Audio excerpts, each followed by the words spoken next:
हम जो टॉपिक पढ़ेंगे जो हमारा आयुर्वेदिक कंसेप्ट का नेचुरोपैथी के अंडर आता है उसके बारे में हम पढ़ेंगे। द रोग रोगी परीक्षा।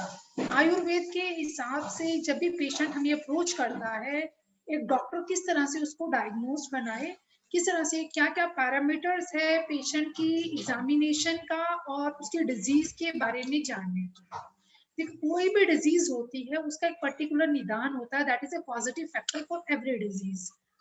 हमारे पास कभी भी कोई पेशेंट आता है तो हमें उसका जो ट्रीटमेंट और डायग्नोज करना होता है डिपेंड अपॉन द उसके निदान के ऊपर, उसके पॉजिटिव फैक्टर को देख के ही, उसकी प्रगति एनालिसिस करके, नाड़ी परीक्षण करके, अष्टविधा और दष्टविध परीक्षा करने के बाद ही हमारा पर्टिकुलर डायग्नोज बनता है कि पेशेंट कौन सी बीमारी से सफर है और हमारा लाइन ऑफ ट्रीटमेंट क्या होना चाहिए। देखो, नेचुरोपैथी और आयुर्वेद में दो मेन जो बेसिक कॉन्सेप्ट है दैट इज पंच महाभूता का कॉन्सेप्ट दोनों ही थ्योरीज समझती है और दोनों ही थ्योरीज का जो वर्क होता है वो पंच महाभूता की थ्योरी के ऊपर ही वर्कआउट है। अगर पेशेंट जब भी हमें अप्रोच करता है तो आयुर्वेदिक कॉन्सेप्ट से हम उसका प्रगति एनालिसिस करते हैं, that is vata pitta and kapha प्रगति। नेचुरोपैथी कॉन्सेप्ट से जब हम जाते हैं तो हम प्रगति एनालिसिस नहीं करते, हमारा एक थॉट रहता है कि पेशेंट को जो भी बीमारी हुई है ड्यू टू मॉर्बिड मैटर की वजह से हुई है, टॉक्सिफिकेशन की वजह से हुई है, हमारी बॉडी में जो टॉक्सिन्स हैं वो एकमुलेटेड हो गए हैं जिसकी वजह से प्रॉब्लम्स रहती हैं।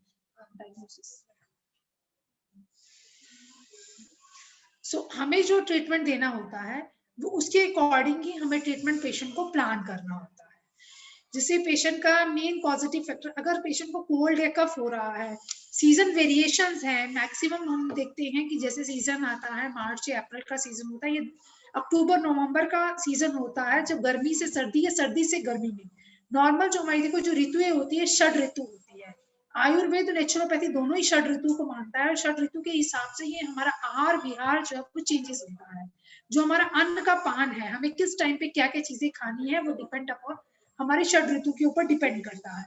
अभी जैसे पेशेंट को रिकरेंट कोल्ड की दिक्कत हो रही है और in the season of March में अगर हमें अप्रोच कर रहा है, कफ एंड कोल्ड है, फीवर आ रहा है रिकरेंट, तो वो क्यों क्या है कि कफ का कम्युलेशन होता है इस time. Vasant Ritu is a main time जहाँ पे हमारा कफ का कम्युलेशन होता है, कफ जो प्रकोपावस्था में होता है।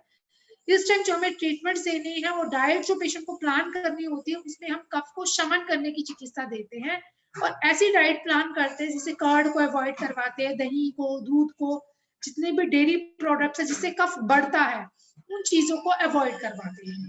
तो according to the season, according to the kala, according to the prakriti of the patient हम पेशेंट को ट्रीटमेंट के लिए प्लान करते हैं। जैसे now I am going to share the slides कि किस तरह से हम पेशेंट का डायग्नोस्टिक टूल आयुर्वेदिक कॉन्सेप्ट से बना सकते हैं और उनको किस किस तरह से हम ट्रीटमेंट जो पेशेंट को प्लान कर सकते हैं। देखो, जो आयुर्वेदिक सिस्टम में मेडिसिन हम देते हैं वो डिपेंड अपॉन द डिजीजेस रहती है, जिसमें हम सत्वविद्या और निदान परिवर्जन इस तरह की ट्रीटमेंट को प्लान करते हैं।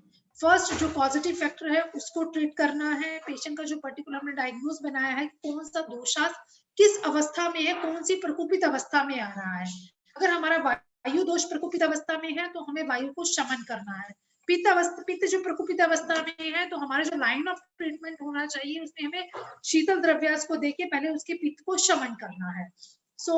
जब भी हम डायग्नोस्ट बनाते हैं कफ प्रकोपित में हमें कफ की बनी हुई चीजों को कम करना है।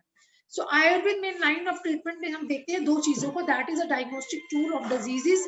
फर्स्ट इज द रोग परीक्षा, पेशेंट की रोग क्या था, what is the diagnosis of the diseases of diagnosis of alignments. Second is a rogi pariksha, that is the examination of the patient or sick patient according to the ayurvedic mythology। हम देखेंगे कि patient की रोगी की परीक्षा क्या है, patient जो है वो सिक अगर है तो उसको क्या क्या प्रॉब्लम्स हो रही हैं। रोग परीक्षा में जो हम देखेंगे डायग्नोसिस ऑफ द डिजीजेस में, that is a 5। First is a nidana, nidana is a positive factor. Second आता है जैसे हमारा फर्स्ट कौन से 5 फैक्टर इन्वॉल्व हो रहे हैं, कौन से महाभूता की कम्युलेशंस, किसकी प्रकोपित अवस्था, कौन से दोषा हमारा बढ़ रहा है। देन आता है पूर्व रूपा। देखिए, जब भी कोई डिजीज हमारी बॉडी में आती है वो अपने पहले प्री सिम्टम्स लेके आती है जैसे किसी को फीवर आना है, फीवर आने से पहले उसको बॉडी एक होना शुरू हो जाती है और वी फील कि हमारी बॉडी जो है डिस्टर्ब हो रही है, दैट इज अ पूरब रूपा। रूपा इज अ मेन कॉन्स्टिट्यूएंट कि पेशेंट को कौन सा सिम्टम जो सबसे पहले अपीयर हो रहा है। Next is उपशया।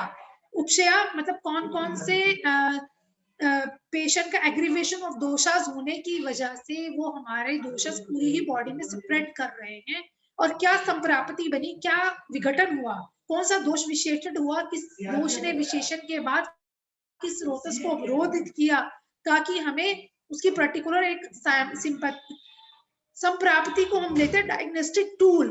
क्या डायग्नोस्टिक टूल बना, जैसे वी आर टेकिंग एग्जांपल, किसी को नी जॉइंट पेन होना है या हमारे पास अर्थराइटिस का पेशेंट आता है, तो अगर हम अर्थराइटिस की संप्राप्ति देखते हैं, अर्थराइटिस ऐसी बीमारी है जो पेशेंट को 1 या 2 या 10 दिन में नहीं होती है, इसके प्री सिम्टम्स आते हैं। कोई भी डिजीज है वो बॉडी में आने से पहले अपने प्री सिम्टम्स देती है। पेशेंट को अगर अर्थराइटिस होना है तो बहुत लंबे टाइम तक जब आप उसकी पुरानी हिस्ट्री लोगे तो हिस्ट्री में हमें कहीं ना कहीं दिखेगा उसकी हिस्ट्री में उसको फ्रॉम द चाइल्डहुड या इन द एज ऑफ मतलब 10 या 12 साल पुरानी उसकी हिस्ट्री दिखेगी, जिसमें हमें उसके कॉन्स्टिपेशन का पार्ट मिलेगा। पेशेंट का क्रूर कोष्ठा हो सकता है from the beginning of the life, childhood में उसका क्रूर कोष्ठा रह सकता है, या उसको खाने की डाइटरी जो थी उसकी वो प्रॉपर नहीं थी, रेजिम प्रॉपर ना होने की वजह से उसका अनडाइजेस्टिव फूड जो है वो इंटेस्टाइन में पड़ा रहा। जब अनडाइजेस्टिव फूड इंटेस्टाइन में पड़ा रहेगा तो वो हमारी बॉडी में क्या कर देगा, कॉम्बिनेशन ऑफ दोषाज इकट्ठा होना शुरू हो जाएंगे।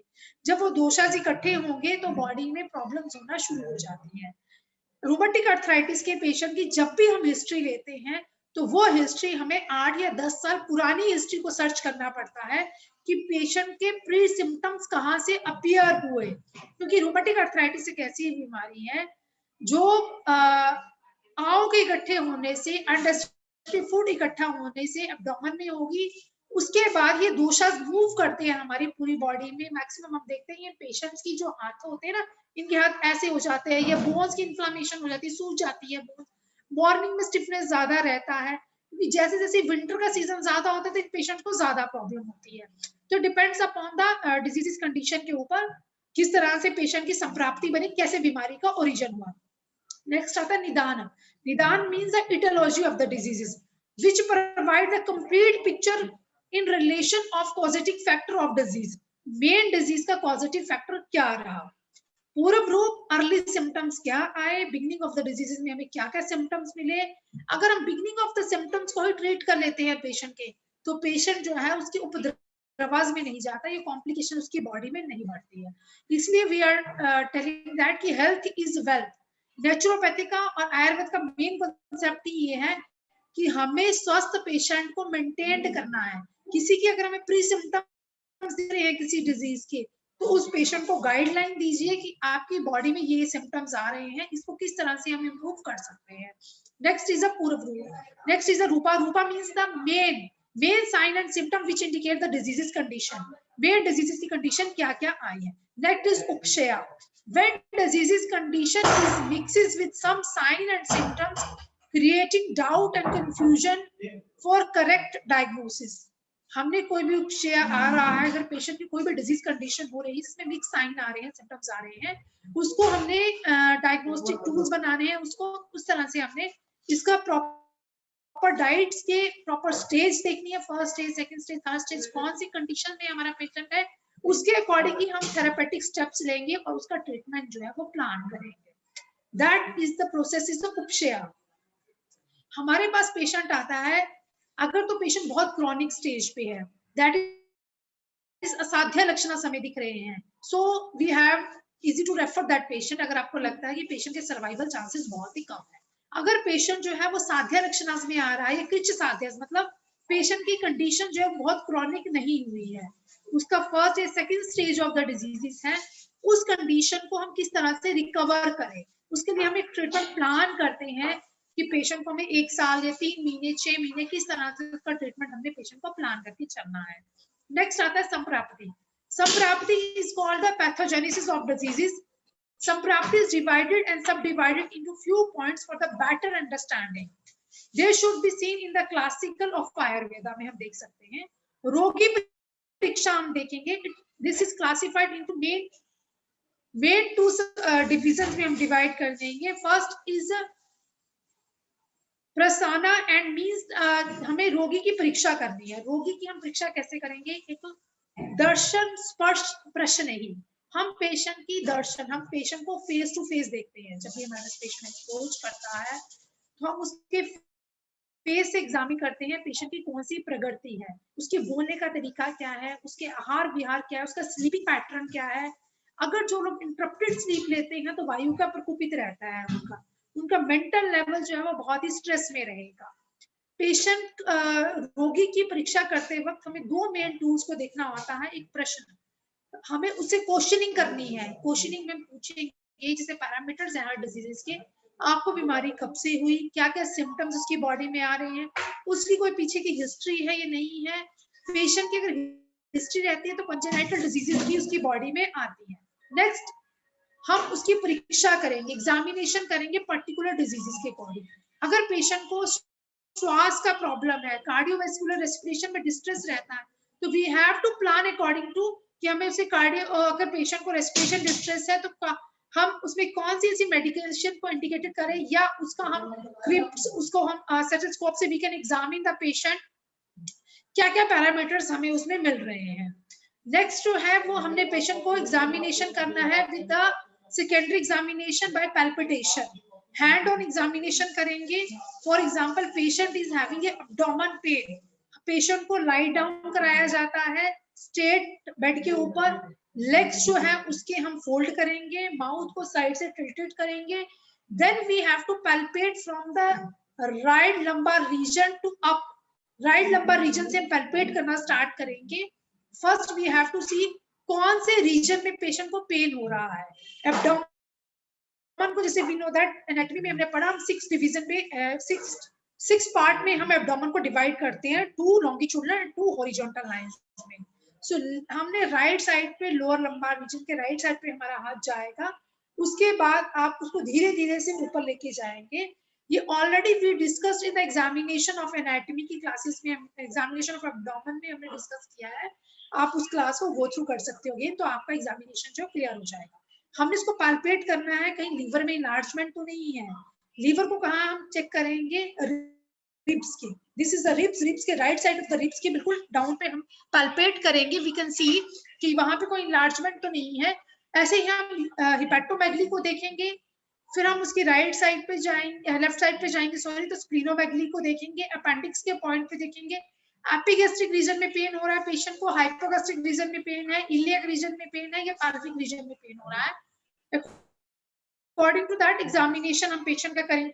कहीं एब्डोमेन में टेंडरनेस तो नहीं है, बॉबल मूवमेंट उसके क्लियर है कि नहीं है, स्ट्रेच लगा के we have to listen the bowel movement आ रहे हैं नहीं आ रहे हैं। तो इस तरह से हमें पेशेंट का एग्जामिनेशन करेंगे। थर्ड में जब हमने उसकी परीक्षण करना है, हमने ऑस्कल्टेशन और प्रिकॉशंस करना है। ऑस्कल्टेशन एंड प्रिकॉशन करना है, वो भी फ्लूइड थ्रिल देखेंगे, कहीं पे फ्लूइड थ्रिल तो नहीं है। कोई साइटिस का पेशेंट है तो उसमें हमें फ्लूइड थ्रिल सुनाई देगी। जिस साइड लेफ्ट साइड पे लेटेगा तो लेफ्ट साइड फ्लूइड इकट्ठा हो जाएगा, राइट साइड पे लेटेगा तो राइट साइड फ्लूइड इकट्ठा हो जाएगा। कोई बर्बरिंग साउंड तो नहीं है, या कोई एडिशनल साउंड हमारे उसके एब्डोमेन में तो नहीं आ रही है, क्योंकि जो भी गैस्ट्राइटिस के पेशेंट रहते हैं उसमें एक एडिशनल साउंड जो है वो हमें लिसन होती है।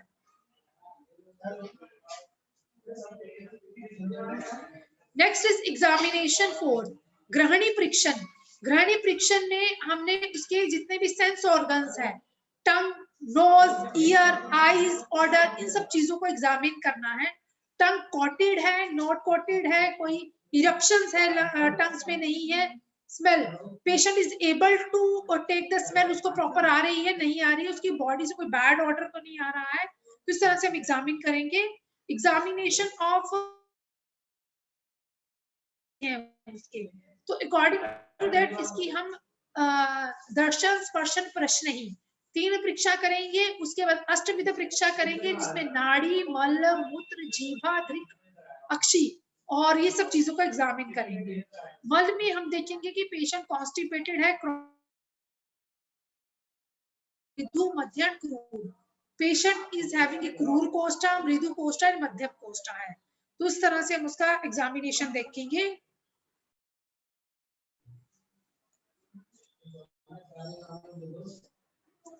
अब हम इसकी प्रकृति परीक्षा करनी है। प्रकृति परीक्षा में भी है टू स्टडी द, उसका हम पल्स रेट देखेंगे, बीपी चेक करेंगे और टेम्परेचर की असेसमेंट करनी होती है। विकृति परीक्षा में we have to examine the patient की स्टडी, उसकी मॉर्बिड कंडीशंस क्या है, कौन से दोषा उसके विशेषण है, या अगर नेचुरोपैथी कंसेप्ट से भी हम देखते हैं कि पेशेंट को हमने detoxification is a first line of treatment. विकृति कौन सी जगह की विकृति हुई है, तो कौन सी एब्नॉर्मलिटीज हमें दिख रही है, तो वो हम एग्जामिन करेंगे। फिर हम देखेंगे अवस्था परीक्षा, that is the examination of the patient in the age factor. अगर वृद्ध है, एज 60, सीनियर सिटीजन जितने भी हैं उनको जॉइंट्स पेन जो है वो रहता ही है, और तो बात का कॉम्बिनेशन उन डिजीजेस में हमें दिखता ही है। अगर पेशेंट मिड एज में आ रहा है तो उसमें हमें जो है पित्त का प्रकोपित जो है वो दिखेगा ही। आहार शक्ति ऑफ द पेशेंट, अष्टविध परीक्षा, दशविध परीक्षा हम कर रहे हैं। पेशेंट के डाइजेस्टिव फायर कैसा है, कितना खाना वो पचा सकता है। तो examination of the patient, evaluation of the digestive and indigestion. अगर पेशेंट को दिन में 3 बार भूख लगती है और टाइमली वो खाना खाता है तो इट मीन्स कि उसका आहार शक्ति जो है वो नॉर्मल है। फिर हम देखते हैं व्यायाम शक्ति। Vyayama shakti is the physical power. Patient का examination of the patient by evaluation the physical power कितना है, उसकी कैपेसिटी कितनी है, कैपेसिटी ऑफ एक्सरसाइजेस कैसी है। नेक्स्ट इज ए सार्थ परीक्षा, that examination of study bye सारा ऑफ द पेशेंट। पेशेंट का सार कौन सा है, रक्त सार है, मांस सार, मेद सार, अस्थि सार, कौन सा सार है पेशेंट का। Next is Samananda of the patient. Samananda means the examination of by the study of constitution of the patient. Patient का constitution क्या है, समानना कैसा है, mind and body का coordination कैसा है।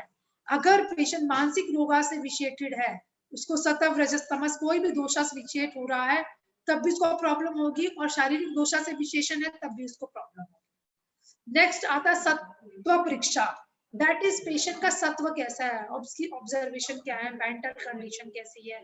पेशेंट इज हैविंग, उसका examination of the patient observing the उसकी सत्व। कई बार होता है कि छोटी सी दिक्कत होने भी पेशेंट बहुत जोरों से चिल्लाना शुरू कर देता है, तो उसका सत्व वीक रहता है। तो कुछ लोग ऐसे होते हैं बहुत बड़ी बीमारी हो जाने पर भी अपने आप को बैलेंस करके रखते हैं। इट मींस दैट कि जो लोग अपने आप को बैलेंस कर रहे हैं उनका सत्व ठीक है, जो लोग अपने आप को बैलेंस नहीं कर पा रहे हैं उनका सत्व जो है वो डिस्टर्ब है। सातवें परीक्षा, that is examination by the study of the capacity of the diet intake. Patient का डाइट इनटेक कैसा है, उसका साथ में क्या है, क्या चीजें वो खा सकता है। Examination of the study of capacity of diet intake. Next is pramantha pariksha, that is examination of the patient by the study the measurement of the body part, length, weight, breadth and different organs of the part. प्रमाण परीक्षा में हम देखते हैं patient का जो measurement है body part का क्या है, उसकी लेंथ क्या है, उसका वेट क्या है, ओवर वेटेड तो नहीं है या अंडर वेट तो नहीं है, ब्रीथिंग कैसी हो रही है, कोई डिफिकल्ट ब्रीथिंग तो नहीं हो रही है, बॉडी पार्ट्स के अंदर। फिर हम पेशेंट की पर्सनल हिस्ट्री और फैमिली हिस्ट्री लेते हैं। देखिए डॉक्टर, जब भी आपके पास पेशेंट अप्रोच करेगा स्टूडेंट्स, तो आपको इसी पैरामीटर्स के अकॉर्डिंग पेशेंट का एग्जामिनेशन और पेशेंट की हिस्ट्री लेनी पड़ेगी। Then we can get the good diagnostic tool कि हमारे पेशेंट को क्या क्या कंडीशंस, क्या क्या प्रॉब्लम्स हैं, क्या हमारा डायग्नोस बनता है।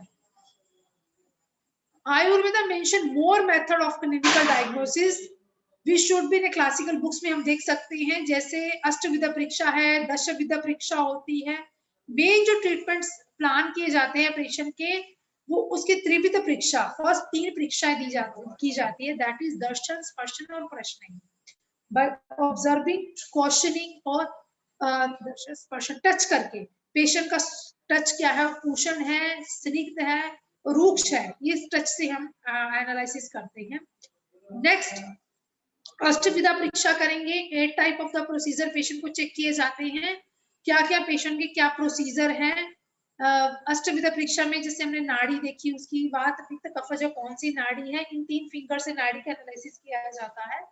फिर हम उसके नाड़ी के बाद उसका मल देखेंगे, क्रूर कोष्ठ है, मृदु कोष्ठी है या मध्यम कोष्ठी है।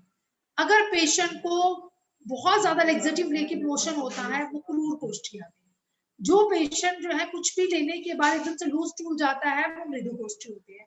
मध्यम वो होता है जिनको खाने के बाद कुछ टाइम के बाद ही मोशन पास होता है, दैट इज मध्यम कोष्ठी होते हैं। इस तरह we have to categorise the patient, mridu, madhyam and क्रूर कोष्ठ को हम कैटेगराइज कर सकते हैं। नेक्स्ट हम पेशेंट का यूरिन आउटपुट देखेंगे। यूरिन आउटपुट में कलर ऑफ द यूरिन देखना होता है, व्हाइट कलर है, रेड कलर है, येलोइश कलर है। अगर पेशेंट को कुछ yellowish coloration of the discoloration दिख रहा है तो इट मींस कि पेशेंट इज हैविंग सम, उसको यूटीआई के साइंस हमारे पेशेंट में दिख सकते हैं, या येलोइश कलरेशन है तो वो जॉन्डिस के साइन जो है वो पेशेंट में हो सकते हैं। आंव पाचन इंडाइजेशन के साइन भी पेशेंट में दिख सकते हैं। फिर हम देखते हैं जीवा, sorry jiva, jiva is that is the tongue. Tongue के इंप्रेशंस में हम चेक करेंगे कि पेशेंट की टंग कैसी है, उसमें कोई एलिपिथ है, क्रैक्स तो नहीं है, कोटेड तो नहीं है। Then will get the idea कि पेशेंट की जीवा कैसी है। उसके बाद नेत्र उसके देखेंगे, नेत्र में स्निग्ध है, रुक्ष है, कोई वाइट डिस्चार्ज, कोई मतलब वाटर डिस्चार्ज तो नहीं हो रहा है।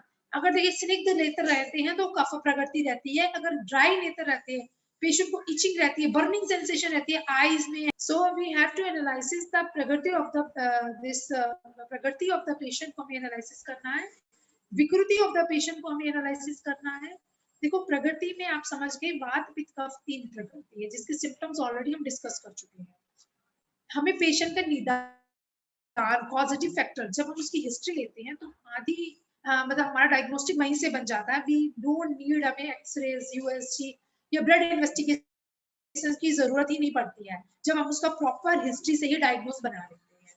पेशेंट को अगर एब्डोमेन पेन से आता है या कफ एंड कोल्ड से है, रोमेटिक आर्थराइटिस है, जी जॉइंट पेन है, गाउट का पेशेंट है, तो अगर पेशेंट कंप्लेंट कर रहा है कि उसके एंकल जॉइंट के पास पेन होता है, बहुत सीवियर पेन होता है, सो वी नो दैट कि एंकल जॉइंट में पेन किस किस कारण से हो सकता है, तो उसका एक डिफरेंशियल डायग्नोस्टिक मेजर बनाएंगे। मे बी कोई इंजरी की वजह से हो सकता है, may be uric acid increase होने की वजह से हो सकता है, क्या मे बी हो सकता है कोई कैल्केरिया इन फुट है, कैल्शियम मतलब उसके फुट की जो बोन्स होती है उसमें कोई लेबोरेशन या स्पर हो गया हुआ है, extra elongation of the bones होगी जिसकी वजह से उसको प्रॉब्लम्स हो रही है।